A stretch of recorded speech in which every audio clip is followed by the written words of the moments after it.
emergency department restrictions and closures and such in rural Saskatchewan, also here at City Hospital in Saskatoon until the 23rd. So can you tell us how you feel your recruitment efforts are going, especially staffing urgent care centers like the one in Regina and one coming up in Saskatoon? Like, how do you feel that's going, considering those are? Yeah, we're building out, and we have similar challenges many other provinces. Is building out our human resources, the people, the qualified people that offer healthcare services, whether you live in rural Saskatchewan, whether you live in urban Saskatchewan, or whatever those might be. And this is a Canadian challenge. It's not exclusive to Saskatchewan. However, it is a challenge for us as well.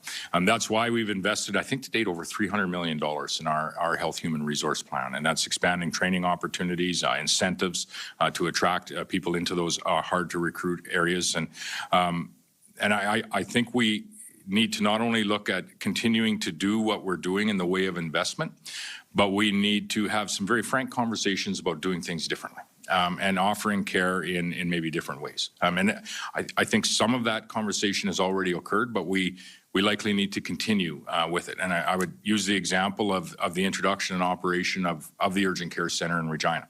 And the commitment to expand that not only to another location in Regina, but 2 locations in Saskatoon, as well as Prince Albert, Moose Jaw, North Battleford. The urgent care centers certainly are, I wouldn't say removing, but providing families and individuals another option outside of the emergency room when they have an ailment that may be more urgent than waiting for their family physician, but not necessarily as emergent where they have to be in a hospital waiting room. We need to get those up and running as quickly as possible in Saskatoon here. With respect to the disruptions in service, and that's what they are, and it is a commitment by this government to ensure that there are fewer disruptions going into the future. That's why we have made that investment.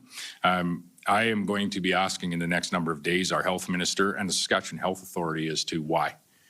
What do we need to change operationally? Are there things that we can change that will help us with some of these disruptions? And ultimately, the goal, as you saw in our speech from the throne, is to provide access to Saskatchewan people and families, access to a medical health care professional, and access to surgeries when they need it.